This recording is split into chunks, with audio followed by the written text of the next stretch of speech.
اعوذ باللہ من الشیطان الرجیم بسم اللہ الرحمن الرحیم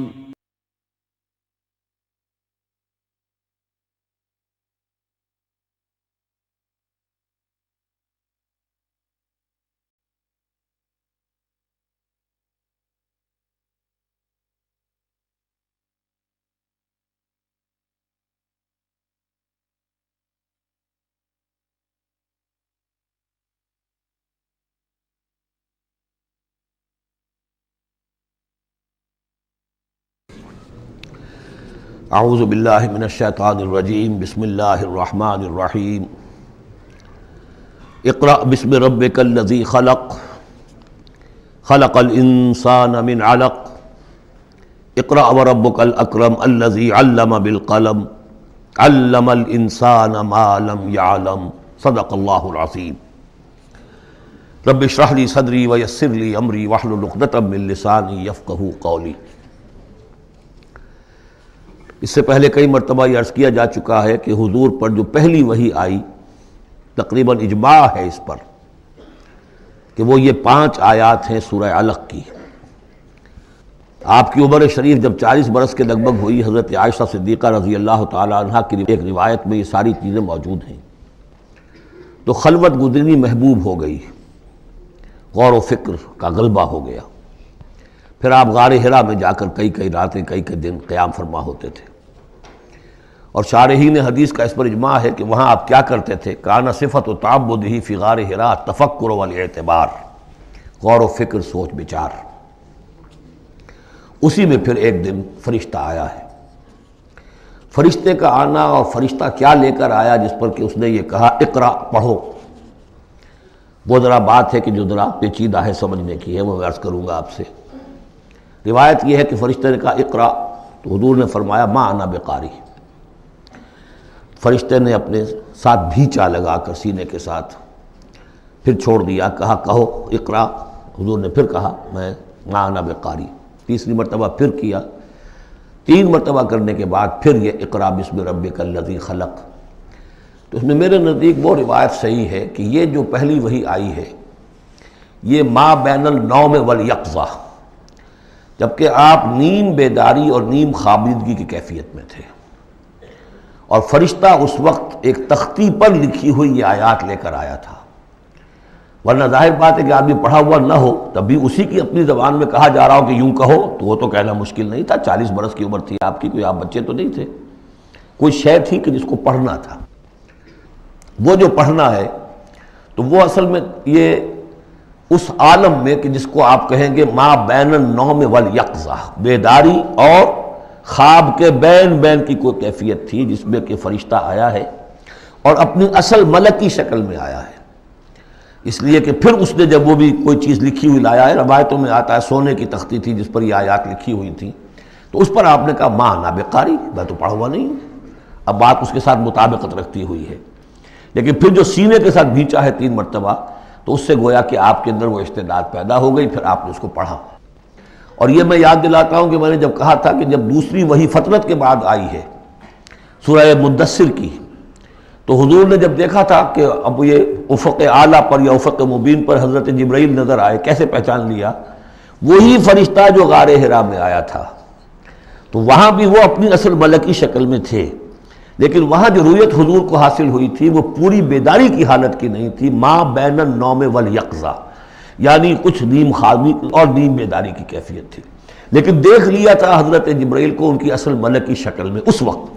لہذا پھر جب وہ پہاڑ سے اترتے ہوئے یا محمد کی صدا آئی، اور پھر آپ نے 2 مرتبہ تو ادھر ادھر دیکھا، کوئی نظر نہیں آیا، تو آپ کو کچھ خوف سا بھی طاری ہوا۔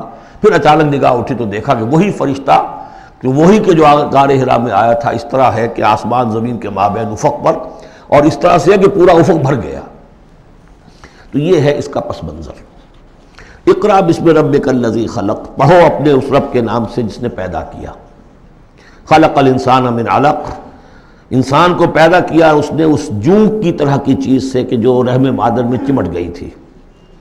اقرا وربک الاکرم، پڑھو اور تمہارا رب بہت کریم ہے، بہت کریم ہے، بہت مہربان ہے۔ الذی علم بالقلم، جس نے کہ تعلیم دی ہے قلم کے ساتھ۔ عام انسانی تعلیم قلم کے ذریعے سے ہے، حضور کے لیے قلم کے درجے میں فرشتہ ہے، فرشتے کے ذریعے سے حضور کو سکھایا گیا ہے۔ علم الانسان ما لم یعلم، اور انسان کو سکھایا ہے جو کچھ کہ وہ نہیں جانتا تھا۔ اس وحی سے آپ کی نبوت کا ظہور ہو گیا۔ نبی تو پیدائشی طور پر نبی ہوتا ہے، لیکن اس کا ظہور ہوا ہے اس وحی کے ساتھ۔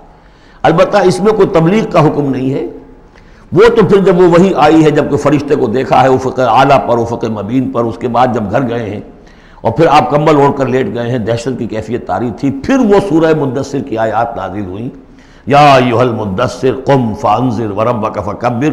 وہاں سے پھر آپ کی رسالت کا آغاز ہوا کہ اے لحاف میں لپٹ کر لیٹنے والے، اب کھڑے ہو جاؤ، انذار کرو، خبردار کرو لوگوں کو، اور اپنے رب کی کبریائی کا اعلان کرو اور اس کی کبریائی کے نفاذ کی جد و جہد کرو۔ یہ ہم پڑھ چکے ہیں سورہ مدثر میں۔ اس کے بعد میں نے عرض کیا تھا سورہ مدثر ہی میں 7 آیتوں میں حضور سے خطاب کے بعد پھر 3 آیتیں تھیں۔ فَإِذَا نُقِرَ فِي النَّاقُورِ فَذَلِكَ يَوْمَئِذٍ يَوْمٌ عَسِيرٌ عَلَى الْكَافِرِينَ غَيْرُ يَسِيرٌ۔ یہاں پھر دیکھیے، یہاں اب 3 آیتیں آ رہی ہیں، یہ آخرت کا فلسفہ بیان کر رہی ہیں۔ کَلَّا إِنَّ الْإِنسَانَ لَيَطْغَىٰ، کوئی نہیں، انسان طغیانی پر، سرکشی پر، زیادتی پر، ظلم پر، تعدی پر آمادہ ہو ہی جاتا ہے۔ کیوں ہو جاتا ہے؟ وہی حساس اور ذہین آدمی جو بیٹھا غور کر رہا ہے کہ یہ کیا ہو رہا ہے معاشرے میں، کیوں ظلم ہو رہا ہے، کیوں تعدی ہو رہی ہے، کیوں غلط روی لوگوں نے اختیار کی ہے، ہو جاتا ہے انسان۔ کیوں ہو جاتا ہے؟ الراہ استغنا، وہ اپنے آپ کو دیکھتا ہے کہ اس پر پکڑ کوئی نہیں، انگارہ زبان پر رکھوں گا تو جل جائے گی، جھوٹ بولوں گا کچھ بھی نہیں ہوگا، اگر میں کہیں زہر کھاؤں گا مر جاؤں گا، حرام کا مال کھاؤں گا کچھ نہیں ہوگا۔ کہ یہ دنیا جو ہے یہ فزیکل لاز پر چل رہی ہے، یہاں مورل لاز جو ہے آپریٹو نہیں ہے۔ اخلاقی قوانین ہے تو صحیح موجود، انسان کے نفس میں ہے، یہ اچھائی یہ برائی، لیکن دنیا جو چل رہی ہے اس میں ان اخلاقی قوانین کا کوئی دخل نہیں ہے، وہ صرف فزیکل لاز پر چل رہی ہے۔ آگ جلا دے گی اور جھوٹ سے کچھ بھی نہیں ہوگا، چھالا بھی نہیں ہوگا، اور آپ نے اگر کہیں پر سنکھیا کھا لیا تو مر جائیں گے، اور آپ حرام خوری جتنی جائے کرتے جائیں کچھ نہیں ہوگا۔ یہ جو ہے کہ moral law is not operative, جبکہ فزیکل لا آپریٹو ہے، اس وجہ سے انسان جو ہے سرکشی پر، تعدی پر آمادہ ہو جاتا ہے۔ اب اس کا علاج کیا ہے؟ ان الی ربک الرجعی، یہ عقیدہ کہ تمہیں اپنے رب کی طرف لوٹ کر جانا ہے، حساب کتاب ہوگا، جواب دہی ہوگی، یہ یقین اگر دل میں بیٹھ جائے تو سیلف سینسر ہو جائے گا اس کے اپنے اندر، کوئی کام ایسا نہ کروں جس کی جواب دہی نہ کر سکوں، جانا ہے۔ گویا کہ حل جو ہے اس پورے معاملے کا، کسی معاشرے میں اخلاقی زوال آ چکا ہو تو صرف ایک ہے، اور وہ ہے آخرت کا یقین اگر ہوگا کہ ہر چیز کی جواب دہی ہوگی، حساب کتاب ہوگا۔ جس نے کوئی ذرے کے ہم بدل نیکی کمائی ہوگی وہ اس کو موجود پائے گا، اور ذرے کے ہم بدل بدی کمائی ہوگی، فَمَنْ يَعْمَلْ مِثْقَالَ ذَرَّةٍ خَيْرًا يَرَهُ وَمَنْ يَعْمَلْ مِثْقَالَ ذَرَّةٍ شَرًّا يَرَهُ۔ جب تک یہ نہیں ہوگا، واقعہ یہ ہے کہ انسان جو ہے ظلم، تعدی، جہاں کہیں بھی ہاتھ پڑ سکتا ہے کوئی نہ کوئی غلط حرکت کرے گا۔ اب اس کے بعد تیسرا حصہ وہاں تھا ولید بن مغیرہ سے متعلق، اور یہاں تیسرا حصہ جو ہے وہ متعلق ہے ابو جہل کے۔ ارایت الذی ینہا، کیا تم نے دیکھا اس شخص کو کہ جو روکتا ہے، عبدا اذا صلی، ہمارے ایک بندے کو جبکہ وہ نماز پڑھتا ہے۔ یہ کچھ ظلم اور زیادتی ہوئی ہے 2 مختلف مراحل پر۔ 2 واقعات تو ہمیں ایسے ملتے ہیں کہ حضور کو نماز سے روکا گیا اور آپ کو ایذا پہنچائی گئی اور کوئی غیر معمولی واقعہ نہیں ہوا۔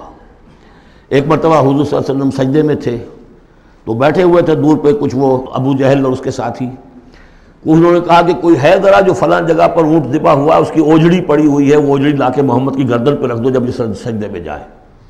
تو حضور سجدے میں گئے تو وہ اوجڑی لا کے، اونٹ کی اوجڑی بری ہوئی وہ لا کے رکھ دی، تو آپ سر نہیں اٹھا پا رہے تھے۔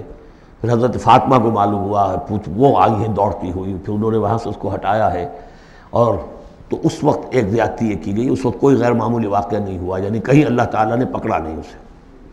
ایک موقع پر یہ ہے کہ حضور نماز پڑھ رہے تھے تو وہ آیا، اس نے آپ کی گردن کے اندر چادر ڈال کر اس کا ایک پھندا سا بنا کے کھینچا کہ آپ کی آنکھیں ابل پڑی۔ لیکن تیسرا واقعہ آتا ہے کہ ایک موقع پر حضور صلی اللہ علیہ وسلم نماز پڑھ رہے تھے تو اس نے ڈانٹا اور کہا کہ محمد میں نے تمہیں منع کیا مت نماز یہاں پڑھا کیا کرو، اور وہ پھر آگے بڑھا کوئی اقدام کرنے کے لیے پھر پیچھے ہٹ گیا۔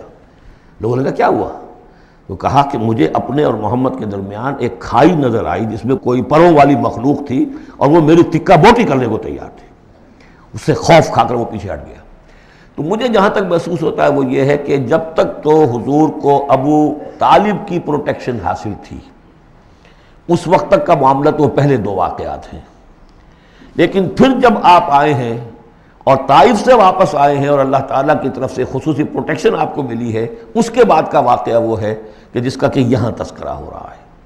ارأیت الذی ینہا، کیا تم نے دیکھا اس شخص کو جو روکتا ہے عبدن ہمارے ایک بندے کو اذا صلی جبکہ وہ نماز پڑھتا ہے. ارأیت ان کان علی الہدی، کیا تم نے غور کیا اگر وہ شخص ہوتا ہدایت پر، یہی ابو جہل ہدایت کے راستے پر کاربند ہوتا.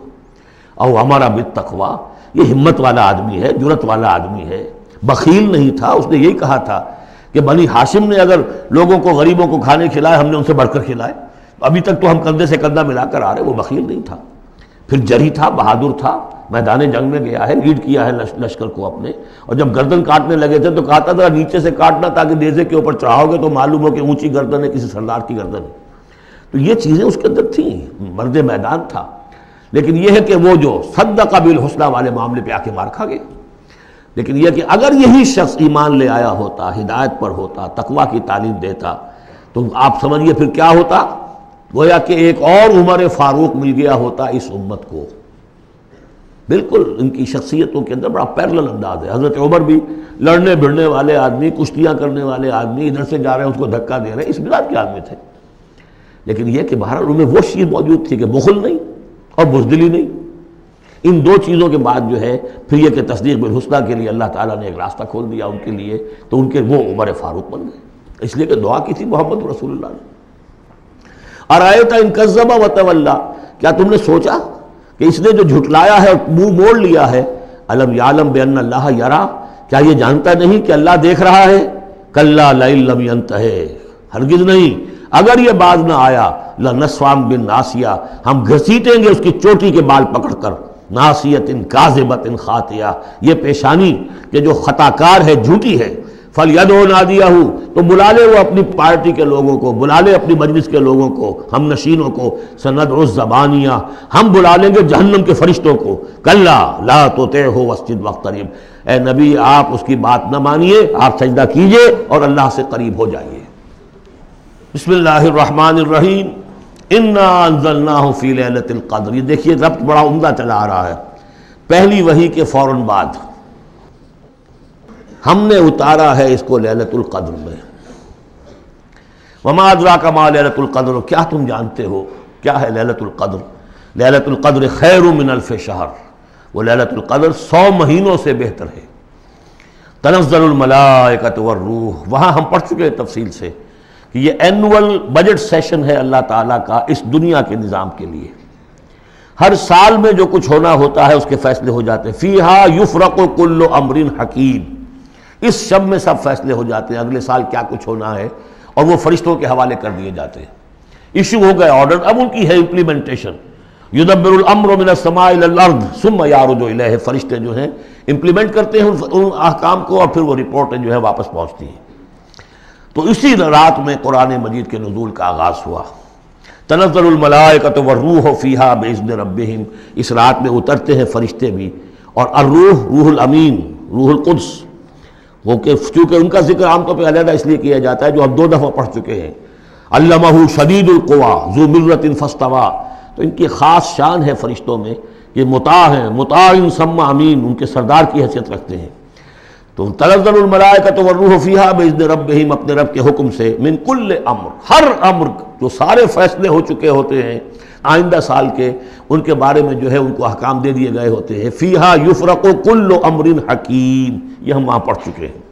سلام، اور یہ رات جو ہے اللہ تعالیٰ نے پھر اس کی برکات ایسی رکھی ہیں کہ اگر اس میں کوئی شخص جو ہے اللہ کا خاص طور پر عبادت گزار بندہ جو ہے اس سے دعا کرے تو اللہ تعالیٰ اس دعا کو قبول کرتا ہے. عبادت کا جو اجر و ثواب ہے وہ اس ایک شب کا وہ 1000 مہینوں کے اجر و ثواب سے بڑھ جائے گا.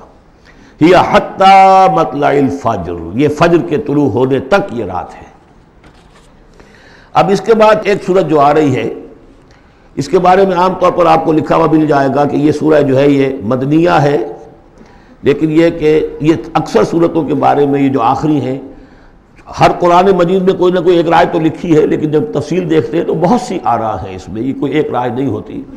میں نے جب تحقیق کی ہے تو حضرت عائشہ صدیقہ رضی اللہ تعالی عنہ کے قول کے مطابق یہ صورت بھی مکی ہے، مدنی نہیں ہے۔ سورۃ البینہ، بسم اللہ الرحمن الرحیم، لم یکن الذین کفروا من اہل الکتاب والمشرکین منفکین حتی تأتیہم البینہ، نہیں تھے وہ لوگ جنہوں نے کفر کیا تھا اہل کتاب میں سے اور مشرکین میں سے کہ انہیں علیحدہ کر دیا جاتا یا باز آ جاتے، حتی تأتیہم البینہ، جب تک کہ ان کے پاس بینہ نہ آ جاتی ہے۔ ظاہر بات ہے کہ وہ گمراہی میں مبتلا تھے، کوئی بین چیز آئے، کوئی واضح چیز آئے جس سے کہ ان کو محسوس ہو جائے، شعور ہو جائے کہ ہم گمراہی پر ہیں۔ اور یا اس کا مفہوم یہ ہے کہ جب تک بین ان کے اوپر بات نہ آ جائے اس وقت تک انہیں کاٹا نہیں جا سکتا، انہیں اپنے سے علیحدہ نہیں کیا جا سکتا۔ منفق جو ہے یہ دونوں طریقے سے معنی دے گا۔ اب قابل غور کیا بات ہے، وہ بینہ کیا ہے؟ رسول من اللہ یتلو صحفا مطہرۃ فیہا کتب قیمہ، ایک رسول اللہ کی جانب سے جو تلاوت کرتے ہیں پاکیزہ اوراق کی، اور وہ فیہا، ان اوراق میں کیا ہے؟ بڑی مضبوط کتابیں لکھی ہوئی ہیں، احکام ہیں اللہ کے۔ کتاب کا لفظ خاص طور پر میں بتاتا آیا ہوں آپ کو کہ یہ احکام شریعت کے لیے آتا ہے۔ فیہا کتب قیمہ، یہ ہے وہ چیز کہ جب اللہ کا رسول اللہ کی کتاب لے کر آ جائے تو یہ بینہ اب ہو گئی، اب بات واضح ہو گئی، اب کسی شک و شبے کی گنجائش نہیں رہی۔ یہی سورہ طلاق میں ہم نے پڑھا تھا ذکرہ، قد انزلنا الیکم ذکرا رسولا یتلو علیکم آیاتہ، تو یہ جو ہے رسول جب تلاوت کرتا ہے، گویا کہ رسول اور کتاب مل کر بینہ بنے، اللہ کی کتاب اس کا معلم رسول مل کر بینہ بنے۔ اس اعتبار سے بینہ اور ذکرہ کی جو تعبیر ہوئی ہے اور اس کی ڈیفینیشن جو ہوئی ہے سورہ بینہ میں اور سورہ طلاق میں، وہ بہت اہم ہے۔ اب فرمایا وما تفرق الذین اوتوا الکتاب الا من بعد ما جاءتهم البینہ، یہ جن لوگوں کو کتاب دی گئی تھی انہوں نے جو پہلے بھی تفرقہ کیا ہے آپس میں، یہ جو بٹ گئے، یہ کوئی نصارہ بن گئے، کوئی یہودی بن گئے، پھر نصارہ میں نہ معلوم کتنے فرقے ہوئے اور یہودیوں میں کتنے فرقے ہوئے، یہ سارا تفرقہ ہوا کب؟ الا من بعد ما جاءتهم البینہ، مگر یہ کہ ان کے پاس بینہ آ چکی تھی، گویا کہ اس کے اب جرم کے وہ پورے طور پر اس کی سزا کے سزاوار ہو چکے۔ وما امروا، یہ آیت اس اعتبار سے بہت اہم ہے کہ دین کا پھر وہی خلاصہ جو ہم نے پڑھا تھا بہت ہی شد و بد کے ساتھ سورہ زمر میں، وہ پھر آ گیا۔ وما امروا الا لیعبدوا اللہ مخلصین لہ الدین حنفاء، اور انہیں حکم نہیں ہوا تھا مگر اس بات کا کہ بندگی کریں، پرستش کریں اللہ کی، لیکن اس کے لیے اپنی اطاعت کو خالص کرتے ہوئے۔ یہ نہیں کہ نماز تو اللہ کی پڑھ رہے ہیں لیکن یہ کہ اور کام اپنے نفس کی مرضی کے مطابق کر رہے ہیں، وہاں اللہ کے حکم کو ٹھکرا دیا ہے۔ کاروبار جو کر رہے ہیں وہ اور طریقوں سے کر رہے ہیں جو حرام ہے، تو یہ تو پھر بندگی نہ ہوئی۔ یہ تو وہ بات ہو گئی افتؤمنون ببعض الکتاب وتکفرون ببعض، کیا تم ہماری کتاب اور شریعت کے ایک حصے کو مانتے ہو اور ایک کو رد کر دیتے ہو؟ فما جزاء من یفعل ذلک منکم الا خزی فی الحیاۃ الدنیا، تو جو کوئی بھی تم میں سے یہ رویہ اختیار کرے گا اس کی کوئی سزا اس کے سوا نہیں ہے کہ دنیا میں ذلیل و خوار کر دیے جائیں، ویوم القیامۃ یردون الی اشد العذاب، اور قیامت کے دن بدترین عذاب میں جھونک دیے جائیں۔ دنیا کی رسوائی تو آج ہمارے ماتھے پر لکھی ہوئی ہے۔ 1.5 ارب انسان، 1.25 ارب تو کم سے کم ہے، 120-130 کروڑ سے کم نہیں آج مسلمان، عزت نام کی کوئی شے نہیں۔ عالمی معاملات میں وی ہیو نو سے، کسنمی پرست کے بھیا کس تھی، ہماری پالیسیاں کہیں اور بنتی ہیں، کہیں اور سے ہمارے بجٹ کے لیے انسٹرکشن کہیں اور سے آتی ہیں، اور تو اور بات ہے۔ تو وما امروا الا لیعبدوا اللہ مخلصین لہ الدین حنفاء، یکسو ہو کر پوری زندگی اللہ کے قانون کے تحت ہوگی تو پھر عبادت قبول ہوگی، ورنہ یہ جو ہے کہ کچھ اللہ کو دو اور کچھ قیصر والا قیصر کو دو، خدا والا خدا کو دو، یہ اسلام میں قابل قبول نہیں۔ اب اس کے بعد فرمایا وَيُقِيمُ الصَّلَاةَ وَيُؤْتُوا الزَّكَاةَ، اس کے علاوہ وہ نماز قائم کریں، زکوٰۃ ادا کریں۔ بندگی اور شے ہو گئی، نماز اور زکوٰۃ علیحدہ شے ہو گئی۔ بندگی تو اطاعت ہے، زندگی آمد برائے بندگی، زندگی بے بندگی شرمندگی۔ اس بندگی کے تقاضوں کو پورا کرنے کے لیے نماز دی گئی آپ کو، تاکہ آپ یاد تو کرتے رہیں، اللہ کو یاد تو کرتے رہیں، تاکہ وہ جو عہد کیا ایاک نعبد و ایاک نستعین دن میں 5 مرتبہ تازہ ہو جائے۔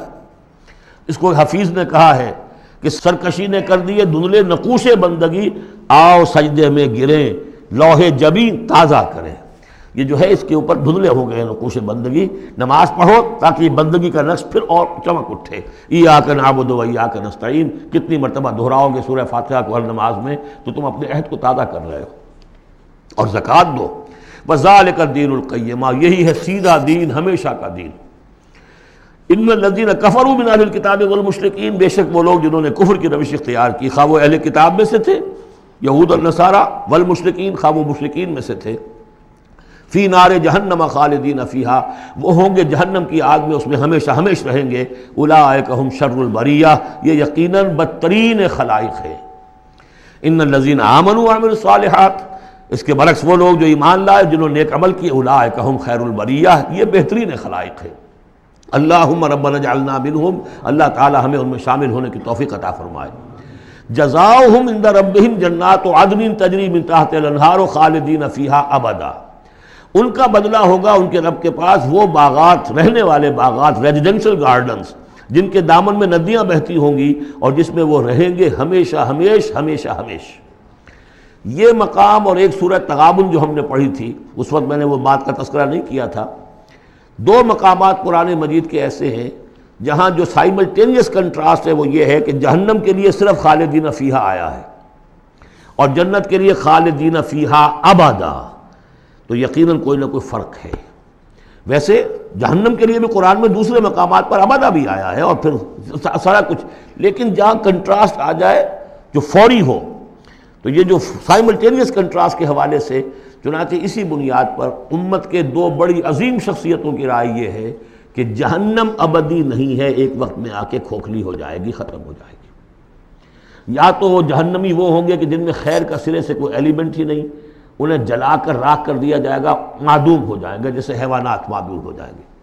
اور اگر کوئی خیر کا ایلیمنٹ ہے تو جیسے بھٹی میں چڑھا کر دھو کر کپڑا نکال لیا جاتا ہے ایسے ہی وہ ان کی روح جو ہے وہ نکال لی جائے گی اور وہ پھر جنت میں پہنچ جائیں گے. لیکن یہ عام اہل سنت کا عقیدہ نہیں ہے. لیکن یہ ہے کہ دو افراد ہیں جو بہت عظیم ہیں. ایک تو یہ کہ جو یوں سمجھیے کہ شیخ اکبر کہلاتے ہیں صوفیہ میں بہت چوٹی کی شخصیت محی الدین ابن عربی. دوسرے وہ شخص کہ جو ہر اعتبار سے محی الدین ابن عربی سے بہت شدید اختلاف کرتے ہیں بہت شدید اختلاف امام ابن تیمیہ. اور جو یوں سمجھیے کہ سلفی جو المسلک جو لوگ بھی ہیں دنیا میں ان کے نزدیک سب سے بڑے امام جو ہیں سب سے بڑے عالم وہ امام ابن تیمیہ ہے رحمۃ اللہ علیہ. ان کی رائے بھی یہی ہے.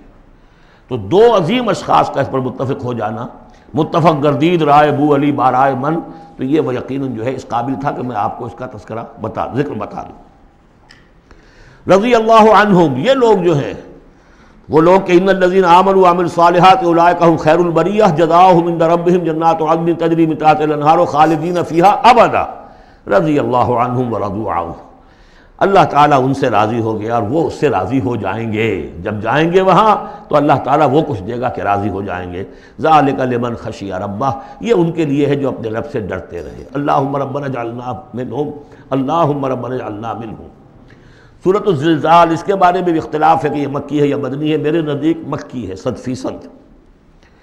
اور اس کے بارے میں ایک روایت یہ آئی ہے کہ حضور نے فرمایا ہے کہ یہ ایک سورت جو ہے 1000 آیات کے ہم وزن ہے اپنی فضیلت کے اعتبار سے. بسم اللہ الرحمن الرحیم. اذا زلزلت الارض زلزالها جب زمین ہلائی جائے گی جیسے کہ ہلائی جائے گی. یعنی تم اس وقت اندازہ نہیں کر سکتے کیسے ہلائی جائے گی. اسی کا نقشہ کھینچا گیا ہے سورہ حج کے شروع میں. یا ایھا الناس اتقوا ربکم ان زلزلۃ الساعۃ شیء عظیم. اس قیامت کا زلزلہ بہت بڑی شے ہوگا. یوم ترونھا تذہل کل مرضعۃ عما ارضعت وتضع کل ذات حمل حملها وتری الناس سکارى وما هم بسکارى ولکن عذاب اللہ شدید. تو اذا زلزلت الارض زلزالها واخرجت الارض اثقالها اور زمین اپنے سارے بوجھ نکال کر پھینک دے گی. انسان دفن ہوں گے چاہے دفن ہو چاہے کہیں سمندر میں غرق ہوئے ہوں آخر ان کے اجزاء کہاں گئے؟ اسی زمین میں ہے. سمندر کی تہہ میں بھی تو زمین ہی ہے. کیا ہے؟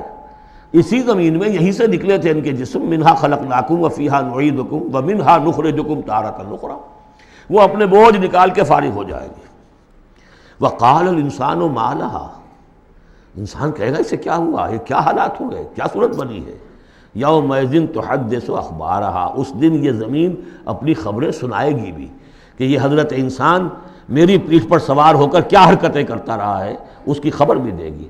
جیسے کہ فرمایا گیا سورہ حامیم سجدہ میں، ہمارے اپنے ہاتھ ہمارے خلاف گواہی دیں گے، ہمارے اپنے پاؤں ہمارے خلاف گواہی دیں گے، ہماری اپنی جلدیں اور کھالیں ہمارے خلاف گواہی دیں گی.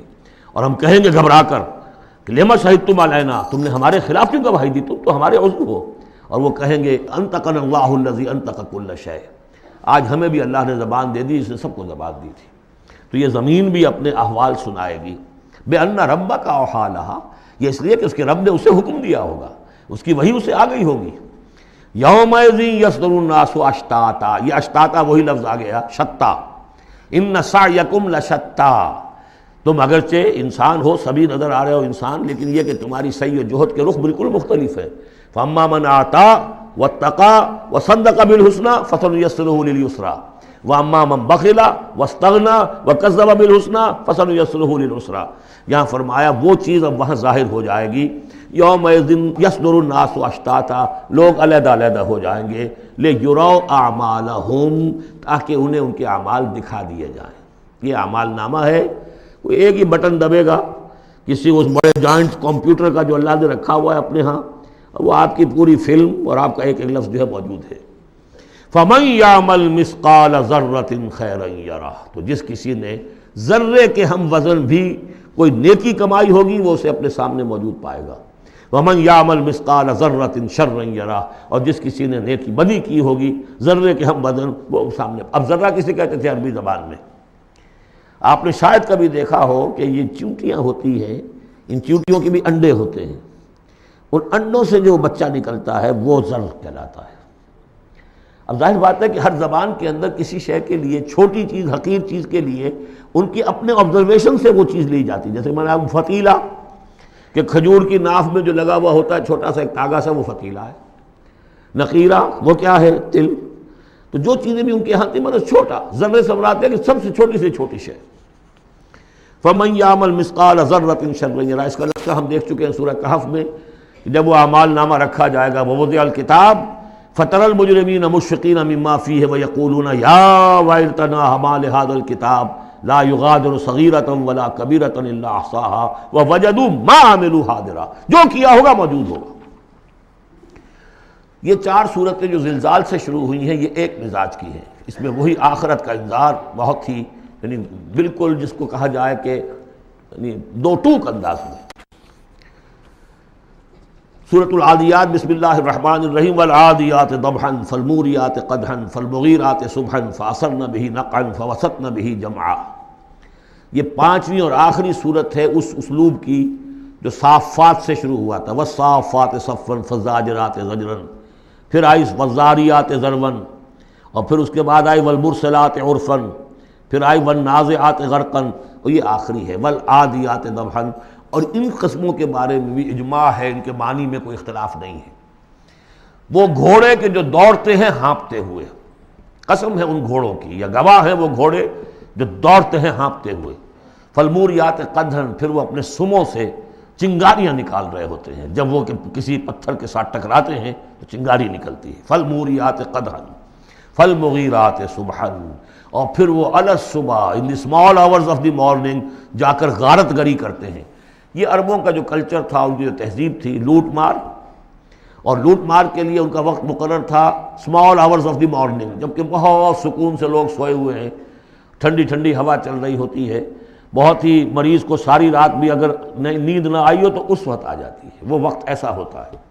اس میں جاتے تھے وہ برق رفتاری کے ساتھ گھوڑوں پر جا کر لوٹ مار کیا، قتل کیا، اور پھر بھاگے وہاں سے. یہ ان کا عام جو ہے کلچر ہے. لیکن اس میں استعمال کون ہو رہا ہے؟ گھوڑا. اچھا، یہ گھوڑا جو ہے پھر ان کی جنگوں میں بھی استعمال ہوتا تھا، جبکہ آمنے سامنے جنگیں ہیں، وہ جنگوں کے اندر جاتا تھا. حالانکہ اس کی تو کسی سے لڑائی نہیں ہے، وہ صرف اپنے مالک کی وفاداری کر رہا ہے، جو اسے کچھ کھلا دیتا ہے، کوئی دانہ ڈالتا ہے، کوئی کبھی اس کے جو ہے وہ مالش کر دیتا ہے. اس کا اتنا وفادار ہے کہ فرمایا فالمغیرات صبحا فاثرن به نقعا، اور پھر جا کر وہ گرد اٹھاتا ہوا دوڑ کر جاتا ہے فوسطن به جمعا، اور جمعیت کے اندر گھس جاتا ہے.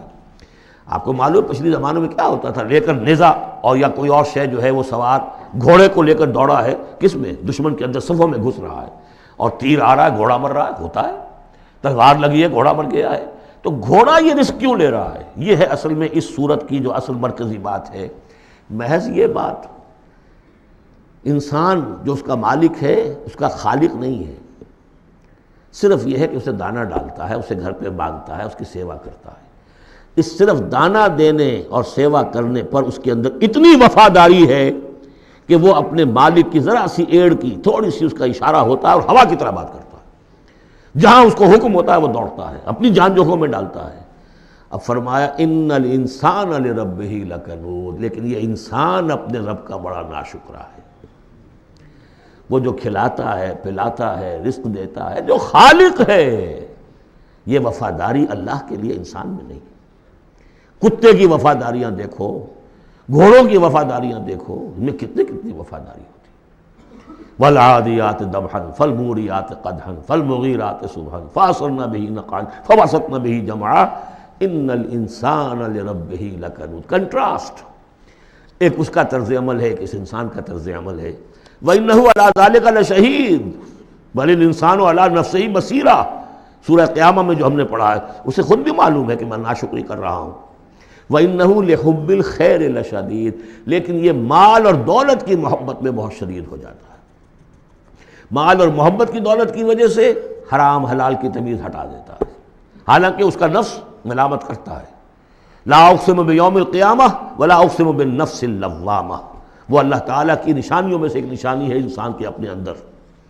افلا یعلم اذا بعثر ما فی القبور، تو کیا اسے یہ معلوم نہیں ہے کہ جب زمین میں جو کچھ ہے، قبروں میں جو کچھ ہے، تلپٹ کر دیا جائے گا، انہیں نکال لیا جائے گا، وحصل ما فی الصدور، اور جو کچھ ان کی سینوں میں چھپا ہوا ہے وہ بھی نکال لیا جائے گا۔ ان ربہم بہم یومئذ لخبیر، یقیناً اس دن ان کا رب ان سے پوری ان کی باتیں جو ہیں ان سے باخبر ہوگا، ان کی خبر لے لے گا اور ان سے حساب کتاب لے لے گا۔ اللہم ربنا حاسبنا حسابا یسیرا، ان صورتوں کے آخر میں یہ دعا، اللہ تعالی ہم سے آسان حساب لیجو۔ سورۃ القارعہ، یہ وہ انداز ہے الحاقہ ملحاقہ والا۔ بسم اللہ الرحمن الرحیم، القارعہ ملقارعہ وما ادراک ملقارعہ، وہ کھڑکھڑانے والی، وہ کیا ہے وہ کھڑکھڑانے والی؟ قرع کہتے ہیں دروازے پر آ کر زور زور سے کوئی مکے مار رہا ہے دروازہ کھلوانے کے لیے، کسی نے سنا نہیں ہے مار رہا ہے، قارع قرع یہ ہے۔ القارعہ، جب وہ آئے گی قیامت تو گویا کہ اس پوری دنیا کو کھڑکھڑائے گی۔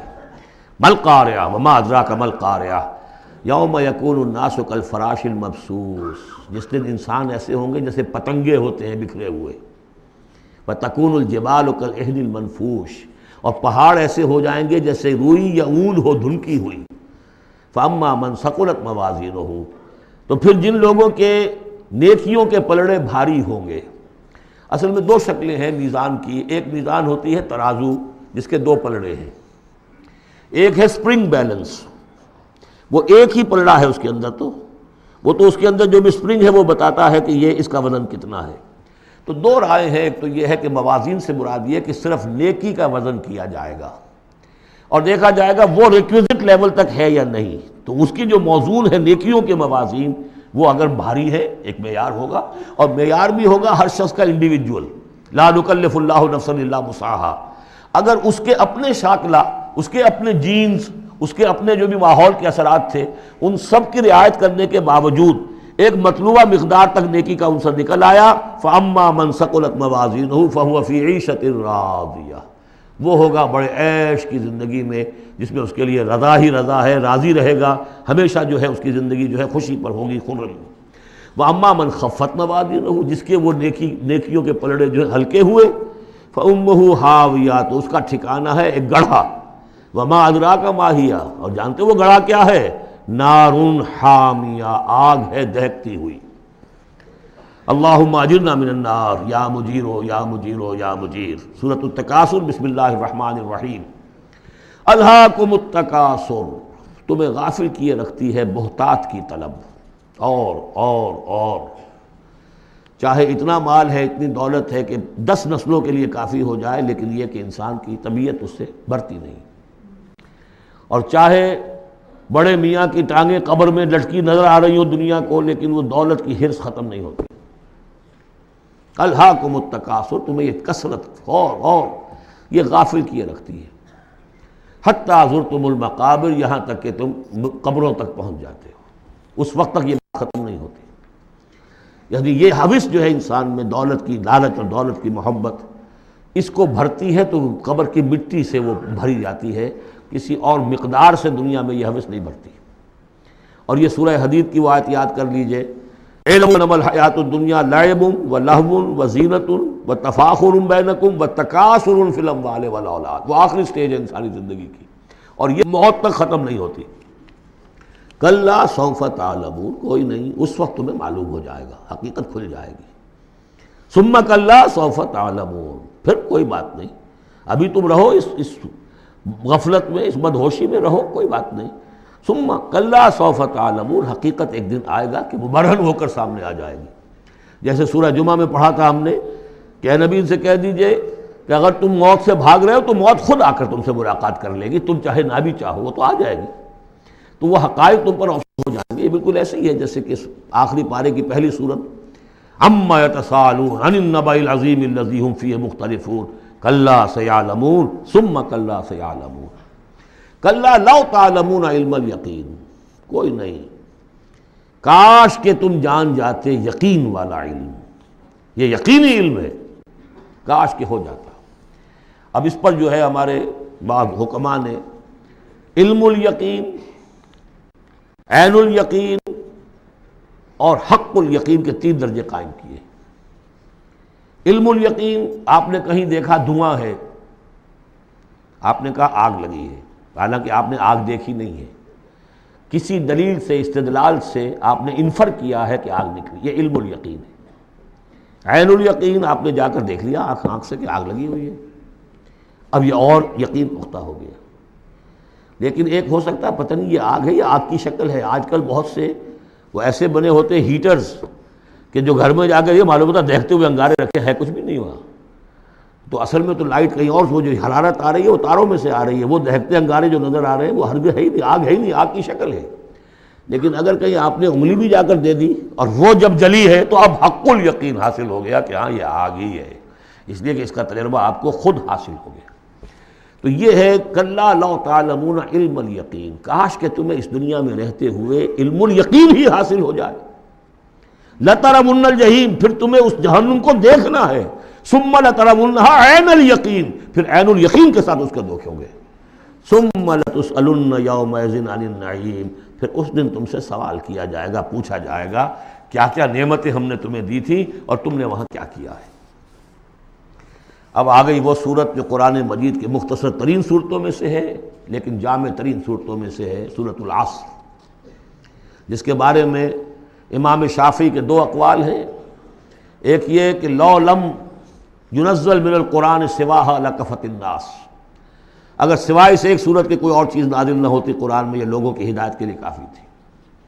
لو تدبر الناس هذه السورہ لوسعتهم، اگر لوگ اس پر تدبر کریں، غور و فکر کریں۔ ہمارا جو منتخب نصاب مطالعہ قرآن حکیم کا، اس کا نقطہ آغاز صورت ہے۔ والعصر، زمانے کی قسم ہے، زمانہ گواہ ہے، پوری تاریخ انسانی اس پر گواہی دے گی۔ ان الانسان لفی خسر، یقیناً انسان خسارے میں ہے، گھاٹے میں ہے۔ الا الذین آمنوا، سوائے ان کے جو 4 شرطیں پوری کریں، ایک نہیں۔ الا الذین آمنوا وعملوا الصالحات وتواصوا بالحق وتواصوا بالصبر، ایمان لائیں، جو اس کائنات کے مخفی حقائق ہیں ان کو سمجھیں، ان کا شعور حاصل کریں، ان کی تصدیق کریں۔ ایمان باللہ، ایمان بالآخرہ، ایمان بالرسالت، پھر اس کے عملی تقاضوں کو پورا کریں۔ وعملوا الصالحات، پھر یہ کہ اس کے اوپر نہ صرف خود قائم ہوں، اس کی دعوت دیں، اس کو پھیلائیں، وصیت کریں، جو بھی حق ہے، جو بھی صحیح بات ہے، امر بالمعروف ہے، نہی عن المنکر ہے، تواصوا بالحق۔ اور پھر یہ کہ جب یہ کام آپ کریں گے، آزمائشیں آئیں گی، تکلیفیں آئیں گی، مصیبتیں آئیں گی، ریزنٹمنٹس ہوں گی، لوگ ناراض ہوں گے۔ آپ کیوں ان سے کہہ رہے ہیں کہ یہ کام آپ نہ کریں، یہ غلط کام ہے؟ بچوں سے بھی کہہ کر دیکھیے کہ گلی میں مت کھیلو، تم کرکٹ کھیل رہے ہو، کسی گاڑی کا شیشہ توڑو گے تو پھر اپنی عزت بچا کر وہاں سے نکل کر گھر واپس پہنچنا مشکل ہو جائے گا۔ کوئی نہیں چاہتا کہ کوئی بات آپ بتائیں، تو پھر اب آپ کو صبر کی ضرورت ہوگی، آپ اس پر کام کرتے رہیں۔ جیسے کہ حضرت لقمان نے اپنے بیٹے کو نصیحت کی تھی، یا بنی اقم الصلاۃ وامر بالمعروف وانہی عن المنکر واصبر علی ما اصابک، پھر جو بھی تکلیف آئے اسے جھیلو، پھر یہ کہ آدمی جو ہے بزدل نہ ہو، تھر دلا نہ ہو، کہ اس قدم سے واپس آ جائے اس خوف سے کہ کہیں مجھے اس میں کوئی تکلیف نہ آ جائے۔ وَلَنَبْلُوَنَّكُمْ بِشَيْءٍ مِّنَ الْخَوْفِ وَالْجُوعِ وَنَقْصٍ مِّنَ الْأَمْوَالِ وَالْأَنفُسِ وَالثَّمَرَاتِ وَبَشِّرِ الصَّابِرِينَ، صبر کرنے والے۔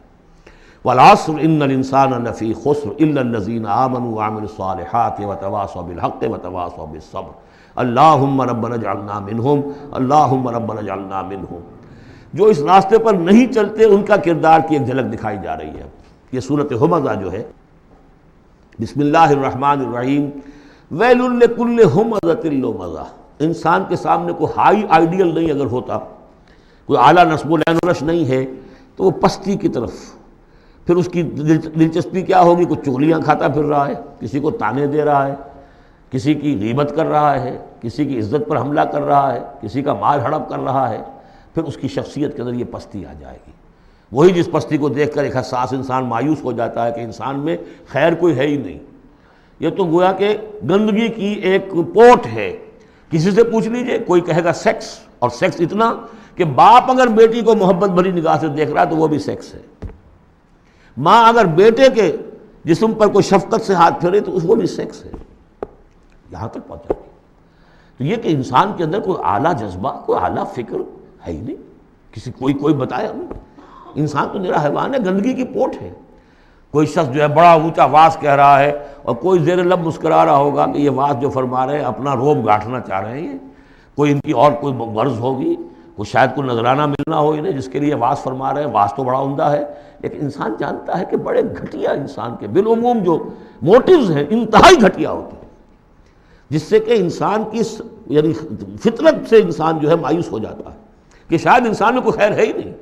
اسی لیے وہ 4 قسمیں کھائیں تھیں، والتین والزیتون وطور سینین وہذا البلد الامین لقد خلقنا الانسان فی احسن تقویم۔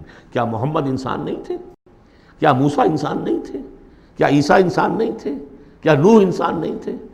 انسانی عظمت کے اوپر اتنی بڑی بڑی گواہیاں موجود ہیں، لیکن جب پستی پر آتا ہے تو واقع ہے کہ اس سے پست کوئی نہیں۔ پھر اسفل سافلین، جتنا کینہ انسان میں پیدا ہو جاتا ہے اونٹ کے اندر نہیں ہے، جتنی شہوت انسان میں پیدا ہو جاتی ہے سور میں نہیں ہے اتنی۔ یہ ساری چیزیں جو ہیں، نقالی جتنی انسان کرتا ہے اتنا آپ کسی بندر میں نہیں دیکھیں گے نقالی کرتے ہوئے، اور جتنا یوں سمجھیے کہ انسان کے اندر خونخواری پیدا ہو جاتی ہے، بھیڑیوں کو مار دے جاتا ہے انسان۔ جو کچھ ہوتا ہے جب نیشنلزم کا بھوت سوار ہوتا ہے سر پر، بچوں کو، چھوٹے چھوٹے بچوں کو اچھال کر بلموں میں اور نیزوں کے اندر کون پروتے رہے؟ انسان پروتے رہے۔ سن 47 میں پروئے گئے کہ نہیں؟ وہ انسان تھے، بھیڑیے سے زیادہ کوئی بھیڑیا ایسا کام نہیں کرے گا۔ ویل لکل ہمزۃ لمزہ، بڑی خرابی ہے اس شخص کے لیے کہ جو عیب چنتا رہتا ہے لوگوں کے اور تانے دیتا رہتا ہے۔ الذی جمع مالا وعددہ، جس کی ساری سعی و جہد اسی میں رہی، مال کمایا اور اسے گنتا رہا، اب میرے ایسٹس اتنے ہو گئے، آج کی بیلنس شیٹ اس سال کی جو ہے اس میں یہ اضافے ہو گئے۔ یحسب ان مالہ اخلدہ، کچھ گمان یہ کرتا ہے شاید کہ اس کا مال اسے ہمیشہ باقی رکھے گا۔ ظاہر بات ہے آدمی جانتا ہے مجھے مرنا ہے، لیکن اسی مال کو صرف کر کے وہ کوئی ایسے نشانات دنیا میں چھوڑ کے جانا چاہتا ہے کہ جس سے اس کا نام زندہ رہے۔ پیرامڈز کیوں بنائے گئے؟ calm and self-possessed, still and resolute. The pyramids، یہ اہرام مصر اتنے اونچے اونچے، ہزارہا انسان اس پہ لگے رہے ہوں گے تب یہ بنے ہوں گے، کتنی بڑی بڑی چٹانیں، کتنے لوگ ان کے نیچے دب کر مرے ہوں گے۔ Pyramids echo unto eternity, the defiant cry of man's will to survive and conquer the storms of time۔ تو مال سے انسان نے اپنے نام کو زندہ رکھنے کی کوشش کی ہے۔ کلا، ہرگز نہیں، لَيُنبَذَنَّ فِي الْحُطَمَةِ، یہ جھونک دیا جائے گا حطمہ میں۔ وَمَا أَدْرَاكَ مَا الْحُطَمَةُ، اور تم جانتے ہو کہ وہ کیا ہے؟ حطمہ کیا ہے؟ نار اللہ الموقدہ، وہ آگ ہے سلگائی ہوئی، التی تطلع علی الافئدہ، جو دلوں کے اوپر بھڑکے گی۔ اب یہ آگ کون سی ہوگی؟ ایک تو ہمارے زمانے میں ایک صاحب تھے، اگرچہ وہ کوئی عالم دین تو نہیں تھے، انگریزوں کی فوج میں رہے تھے تو کچھ انہوں نے چیزیں پڑھی تھیں، وہ اس حطمہ کو ایٹم سے تعبیر کرتے ہیں، اور ایٹم کا جو بھی ہوتی ہے، جو آپ کو معلوم ہے کہ پھر اس سے جو پھیلتی ہے اس کی، چاہے وہ براہ راست آگ نہیں ہوتی، وہ اس کا فال آؤٹ جو ہے وہ یقیناً جو ہے کہ جو چیر کے انسان کے وجود کو چلا جاتا ہے اندر۔ یہ چیزیں ہیں کون کون سی آگیں ہیں؟ آپ سمجھیے ایک آگ تو وہ ہے لکڑی سے ہم نے جلائی ہے، وہ جلاتی ہے تو اس کو جلاتی ہے، ایک آگ وہ ہے جو انفرا ریڈ ریز ہے، الٹرا وائلٹ ریز ہے، یا کوئی اور ریز ہے، یہ کھال کو کچھ نہیں کہتی، اندر جا کے جس آپ جسم کے جس حصے کو چاہتے ہیں اسے حرارت پہنچاتی ہے۔ وہ آگ جو ہے نار اللہ الموقدہ التی تطلع علی الافئدہ، دلوں پر جا کر وہ روشن ہوگی، انہا علیہم موصدہ، پھر وہ ان پر بند کر دی جائے گی تاکہ ساری حرارت انہی کے اوپر رہے، فی عمد ممددہ، بڑے اونچے اونچے لمبے ستونوں میں۔ اب جو 10 صورتیں رہ گئی ہیں ان میں سے اکثر کا تعلق سیرت النبی سے ہے صلی اللہ علیہ وسلم، اور اس میں سب سے پہلے جو ہے عرب کا وہ جو ماحول اس وقت کا تھا جس میں اپنے حضور پیدا ہوئے ہیں، آپ کی ولادت باسعادت ہوئی ہے، اور اس کے کچھ واقعات کی طرف، اور ان کا جو معاشی اس وقت کا معاملہ تھا خاص طور پر قریش کا، اس کی طرف اشارہ ہے۔ حضور کی ولادت ہوئی ہے عام الفیل میں، جس سال کہ آیا تھا ابرہہ یمن سے فوج لے کر، اور وہ بیت اللہ کو گرانا چاہتا تھا۔ اس کا ایک لمبا تاریخی پس منظر ہے، عیسائی تھا وہ، اس نے کلیسا بنایا تھا، وہ چاہتا تھا جیسے لوگ جو ہے آتے ہیں بیت اللہ میں حج کرنے کے لیے ہجوم ہوتا ہے، ایسے ہی یہاں کلیسا میں آئیں، وہاں کوئی آیا نہیں، بلکہ کوئی عرب نے جا کر شرارت بھی کی، وہیں جا کر وہ رفع حاجت کرایا اندر۔ اس پر جو غصہ اسے چڑھا، اس نے کہا کہ اب ان کا جو ہے یہ بیت اللہ میں ڈھاؤں گا۔ وہ فوج لے کر آیا ہے جس میں ہاتھی بھی تھے، اسی لیے وہ اصحاب الفیل کہلاتے ہیں۔ لیکن اللہ تعالیٰ نے اپنے اس گھر کی حفاظت فرمائی معجزانہ طریق پر، چھوٹے چھوٹے پرندے بھیجے ہیں جو سمندر کی طرف سے غول کے غول آئے، اور ان کے چونچوں میں اور ان کے پنجوں میں چھوٹے چھوٹے کنکر تھے، لیکن وہ کنکر جب وہ اوپر سے آ رہا ہے تو وہ گولی کا کام کرتا ہے، اس کی جو ویلوسٹی ہے اور مومنٹم جو بنتا ہے اس کا اوپر سے گرنے کی وجہ سے، تو اس نے گولیوں کا کام کیا اور پوری فوج جو ہے تہس نہس ہو گئی۔ الم تر کیف فعل ربک باصحاب الفیل، کیا تم نے دیکھا نہیں کیا حشر کیا تمہارے رب نے ان ہاتھی والوں کا؟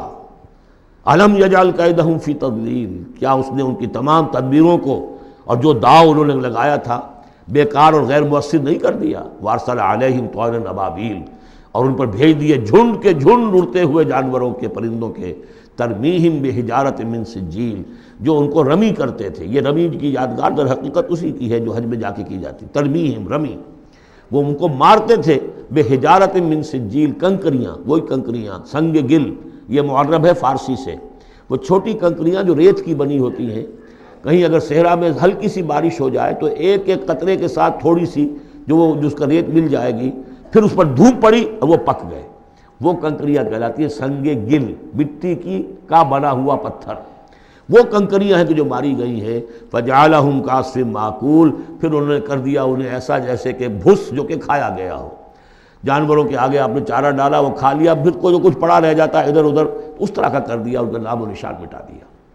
اور یہ سن ہے جس میں کہ حضور کی پیدائش ہوئی ہے۔ بعض لوگوں کا بعض روایات سے معلوم ہوتا ہے کہ 50 دن بعد، اور بعض کا کہنا یہ کہ نہیں عین اسی دن ولادت ہوئی ہے حضور کی صلی اللہ علیہ وسلم۔ تو یہ ایک اہم واقعہ تھا سیرت النبی کے، گویا کہ آپ کے عین ولادت سے گویا کہ جو متصل ہے۔ سورۃ قریش، بسم اللہ الرحمن الرحیم، لإلاف قریش ایلافہم رحلۃ الشتاء والصیف فلیعبدوا رب ھذا البیت الذی اطعمہم من جوع وآمنہم من خوف۔ قریش کو مانوس رکھنے کے لیے اللہ نے ان کے دلوں میں محبت ڈال دی، رحلۃ الشتاء والصیف، سفر کی سردیوں میں بھی اور گرمی میں بھی۔ اس میں اشارہ ہو رہا ہے کہ جو ایسٹ ویسٹ ٹریڈ میں قریش کو مونوپولی حاصل ہو گئی تھی۔ پہلے یہ ٹریڈ قوم سبا کے ہاتھ میں تھی، جبکہ عروج کا دور تھا یمن کا، تو ہوتا یہ تھا کہ ہندوستان سے اور جاوا اور ملایا اور سماٹرا، بورنیو اور چین سے سارا جو سامان تجارت آتا تھا وہ یمن کے ساحل پر، کیونکہ نہر سویس تو تھی نہیں۔ اب ایک طرف وہ ہے فار ایسٹ، ایک طرف ہے یورپ، اور یورپ کو اور فار ایسٹ کو ملانے والے کوئی آبنائے نہیں ہے، پانی، اور وہ راستہ جو ہے round the Cape of Good Hope, وہ تو 1498 میں واسکو ڈی گاما نے تلاش کیا ہے، گویا کہ حضور کی بعثت کے بعد 800 برس بعد۔ اس وقت کیا شکل تھی کہ سارا یورپ کا سامان تجارت آیا تھا فلسطین کے ساحل پر، شام کے ساحل پر، اور یہاں سے سارا مال آ کر اترتا تھا یہ یمن کے ساحل پر۔ تو کچھ عرصے پہلے تک تو کوئی 150-200 برس پہلے تک حضور سے یہ ساری تجارت یمنیوں کے ہاتھ میں تھی، یمنی قافلے لے کر چلتے تھے، یہاں سے اس مال کو لے گئے وہ وہاں تک شام تک، پھر وہاں سے مال لے آئے، اور یہ ایک طرح سے گویا کہ ایسٹ اینڈ ویسٹ جو ٹریڈ تھی اس میں انہیں کی پوزیشن حاصل تھی۔ پھر جب سیل العرم آیا ہے، ان پر سیلاب آیا ہے، وہ تباہ و برباد ہو گئے، تو پھر یہی ایسٹ ویسٹ ٹریڈ جو ہے یہ قریش کے ہاتھ میں آ گئی، اور ان کو خاص طور پر پروٹیکشن یہ حاصل تھی کہ چونکہ یہ خانہ کعبہ کے متولی تھے اور وہاں تمام قبیلوں کے بت رکھے ہوئے تھے، گویا کہ سب کے خدا ہاسٹیج تھے ان کے پاس، لہذا ان کے قافلے پر کوئی حملہ نہیں کر سکتا تھا، کسی اور کا قافلہ بچ کے جا نہیں سکتا، اس قافلے کو لوٹتے تھے بدو، اور اس کو یہ ہے کوئی حفاظت نہیں ہوتی تھی، لیکن قریش کا قافلہ بدو دور رہتے تھے کہ یہ تو خانہ کعبہ کے متولی ہیں، اور اگر ہم نے ان کا قافلہ لوٹا یہ ہمارا بت اٹھا کے پھینک دیں گے باہر وہ خانہ کعبہ سے، اس لیے انہیں اس خانہ کعبہ کی وجہ سے وہ پوزیشن حاصل ہوئی کہ انہیں تونگری اور دولت مندی حاصل ہو گئی، اور پھر یہ ایسا کرتے تھے، سردیوں کے زمانے میں یہ اپنا چکر لگاتے تھے یمن کا، اور گرمیوں کے زمانے میں جاتے تھے شام کی طرف، فلسطین کی طرف، چونکہ وہ گرم علاقہ ہے تو وہ سردیوں میں، اور یہ چونکہ زیادہ ٹھنڈا علاقہ تھا وہ گرمیوں میں۔ لإلاف قریش، اس واسطے کے مانوس رکھا قریش کو، الافہم رحلۃ الشتاء والصیف، ان کے دلوں میں وہ الاف سے مراد کیا ہے کہ سفر جو ہے ان کا جاڑے کا اور گرمی کا، اس سے ان کو گویا کہ مانوس کر دیا۔ فَلْيَعْبُدُوا رَبَّ هَٰذَا الْبَيْتِ، پس انہیں بندگی کرنی چاہیے، پرستش کرنی چاہیے اس گھر کے مالک کی، اس گھر کے رب کی۔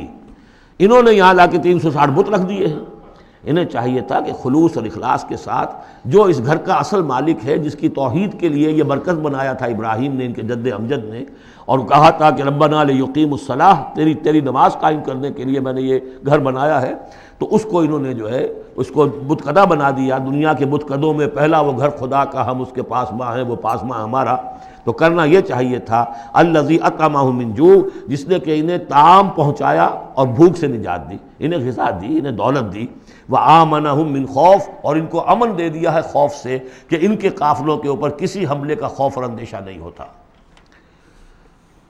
عرب میں جو بھی اخلاقی اب معاملہ ہو چکا تھا اس وقت جب کہ حضور کی بعثت ہوئی ہے، اس کا نقشہ اب آ رہا ہے سورۃ الماعون میں، یعنی یہ کہ ایسا نہیں تھا کہ سرے سے ان کے ہاں کوئی ویلیوز رہی نہ ہوں، لیکن یہ کہ تلپٹ ہو جاتی ہیں ویلیوز، اور یہ کہ کچھ چیزیں ہوتی ہیں کہ جن کی حقیقت نہیں رہتی، صرف ان کی رسم رہ جاتی ہے، جیسے آج ہمارا حال ہے، رہ گئی رسم اذاں روح بلالی نہ رہی، فلسفہ رہ گیا تلقین غزالی نہ رہی، تو ان کے ہاں بھی یہ آ چکا تھا کہ اب وہ چونکہ جزا و سزا کے تصور سے محروم ہو چکے تھے، لہذا ارأیت الذی یکذب بالدین، کیا تم نے دیکھا اس شخص کو جو جزا و سزا کا انکاری ہے؟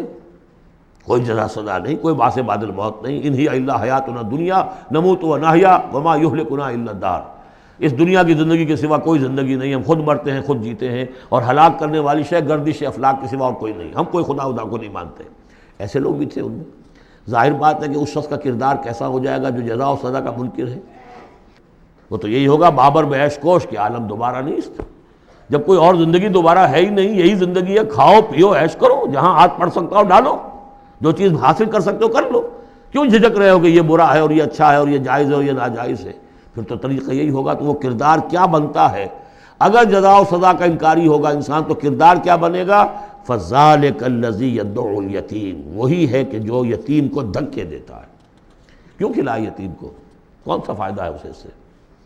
وَلَا يَحُضُّ عَلَىٰ طَعَامِ الْمِسْكِينِ، اور کسی مسکین کو کھانا کھلانا خود تو درکنار، کسی اور کو بھی اس کے لیے کوئی تلقین کرنے کو تیار نہیں، اس لیے کہ اندیشہ یہ ہے کہ میں اسے تلقین کروں گا تو پلٹ کر مجھ سے نہ کہے کہ تم کیوں نہیں کھلاتے۔ فَوَيْلٌ لِّلْمُصَلِّينَ، ان کے ہاں نماز تو ہے، نماز کا حلیہ انہوں نے بگاڑ دیا ہے، وہ سورہ انفال میں ہم پڑھ چکے ہیں، سیٹیاں بجاتے تھے، تالیاں بجاتے تھے، لیکن وہ نماز سمجھتے تھے اسے، وہ طواف کرتے تھے خانہ کعبہ کا، اور اس میں سب سے اونچا طواف سمجھتے تھے اس کو کہ مادر ذات برہنہ ہو کر طواف کیا جائے، یہ سارے تکلفات ختم کر کے، اور بالکل جیسے دنیا میں آئے تھے، اللہ نے جب ہمیں بھیجا تھا تو اللہ کے گھر میں آئیں تو اسی طریقے سے آئیں جیسا کہ اللہ نے دنیا میں ہمیں بھیجا۔ اب ان کے یہ تصورات تھے۔ فَوَيْلٌ لِّلْمُصَلِّينَ الَّذِينَ هُمْ عَنْ صَلَاتِهِمْ سَاهُونَ، تو تباہی ہے، ہلاکت ہے، بربادی ہے ان نماز پڑھنے والوں کے لیے جو اپنی نمازوں سے غافل ہیں، اس کی روح ختم ہو چکی ہے، شکلیں بھی بدل دی گئی ہیں۔ ہمارے ہاں اللہ کا شکر ہے اس امت میں شکل نہیں بدلی ہے، صلو کما رأیتمونی اصلی، اللہ کا فضل ہے، اس طرح کی بدعات وہاں ہمارے ہاں نہیں ہے، لیکن یہ ہے کہ روح جو ہے، روح نماز، حضور قلب، آدمی نماز پڑھ رہا ہو تو احساس ہو کہ میں کس کے سامنے کھڑا ہوں، اور پھر جو کہہ رہا ہو اس کو سمجھ رہا ہو، اور خلوص و اخلاص سے کہہ رہا ہو ایاک نعبد و ایاک نستعین، پھر اس پر عمل کرتا ہو، وہ کہاں کتنے ہیں؟ ایک رسم ہے، رہ گئی رسم اذاں روح بلالی نہ رہی، فلسفہ رہ گیا تلقین غزالی نہ رہی، نماز و روزہ و قربانی و حج یہ سب باقی ہیں، تو باقی نہیں۔ الذین هم عن صلاتهم ساہون الذین هم یراؤون، اور اگر کوئی نیکی کا کام کرتے ہیں تو دکھاوے کے لیے، تاکہ اس سے کچھ شہرت ملے، بڑا بہت سخی آدمی ہے۔ وَيَمْنَعُونَ الْمَاعُونَ، لیکن ان کی شخصیت کے اندر پستی کا عالم یہاں تک آ گیا ہے کہ عام استعمال کی چیزیں بھی مانگے تانگے نہیں دیتے۔ عرب میں بھی رواج تھا بھئی کہیں سے کسی کے چولہے میں سے کوئی انگاری لے آؤ تاکہ ہم آگ روشن کر لیں، نمک ہے کسی سے مطلوب ہے تو اس کا کوئی جھجک نہیں ہوتی تھی، نمک دے دیا جاتا تھا، لیکن وہ لوگ ان چیزوں میں بھی آ کر شقی ہو جاتا ہے۔ سورۃ الکوثر، اس پس منظر میں محمد الرسول اللہ کا ظہور ہو رہا ہے۔ یہ تین صورتیں جو ہیں اس نے پس منظر رکھا، ایک نے تاریخی، ایک نے ان کا معاشی اور اقتصادی، ایک نے ان کی اخلاقی اور مذہبی حیثیت۔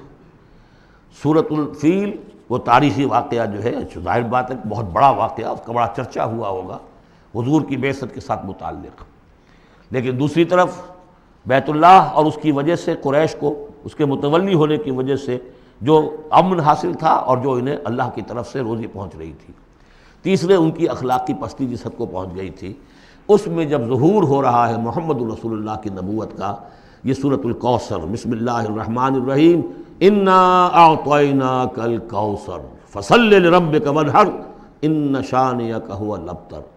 اے نبی ہم نے آپ کو خیر کثیر عطا کیا۔ اس خیر کثیر میں یوں تو یہ کہ حوض کوثر وہ بھی اسی میں شامل ہے، لیکن یہ کہ اس پر آپ کو 25-30 قول مل جائیں گے۔ قرآن سب سے بڑا خیر کثیر ہے، بہت بڑا خیر کثیر۔ حکمت، ومن یؤت الحکمت فقد اوتی خیرا کثیرا، جس کو حکمت اور دانائی دے دی گئی اس کو تو خیر کثیر دے دیا گیا۔ تو ہم نے آپ کو وہ سب کچھ عطا کر دیا ہے، اور محتاط کے ساتھ عطا کر دیا ہے، جو انسان کی انسانیت کے لیے، اس کے لیے یوں سمجھیے کہ ترہ امتیاز بن سکتا ہے۔ فصل لربک وانحر، پس اپنے رب کے لیے نماز پڑھا کیجئے اور نحر کیجئے، اونٹ قربان کیا کیجئے۔ یہ گویا کہ عید الاضحیٰ کا نقشہ آ گیا۔ فصل لربک، پہلے ہم نماز پڑھتے ہیں دوگانا عید الاضحیٰ، اور پھر جا کر ہم قربانی کرتے ہیں۔ وانحر ان شانئک ھو الابتر، یقیناً آپ کا دشمن ہی ہے کہ جو دم کٹا ہو جائے گا۔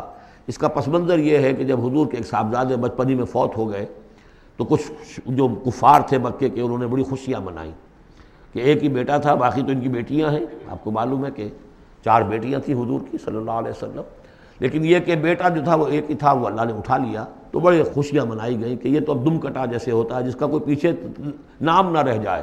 بیٹیوں سے تو نام چلتا نہیں، نام تو چلتا ہے بیٹوں سے، تو اب ان کا تو کوئی تذکرہ ہی نہیں رہے گا، کوئی بات نہیں، جب تک یہ ہیں آگے کوئی نام لینے والا نہیں۔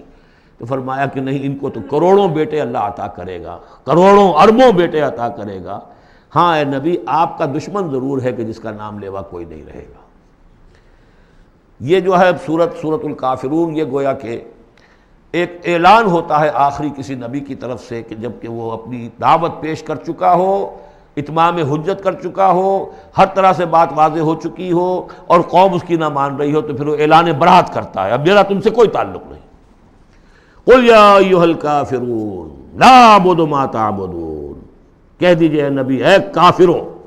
یہ انداز کبھی بھی داعیانہ نہیں ہوتا، داعی کا انداز ہوتا ہے یا ایھا الناس، اے لوگوں، اے خدا کے بندو، یا ایھا الکافر، یہ ہے گویا کہ اعلان برات اس وقت جب کہ اب وہ سیپریشن ہو رہی ہے۔ آپ دیکھیں گے لکم دینکم ولی دین، ٹھیک ہے، تم نے جو تھا اپنے لیے چن لیا، اب تمہیں مبارک ہو، میرا دین وہ ہے جس پر میں قائم ہوں۔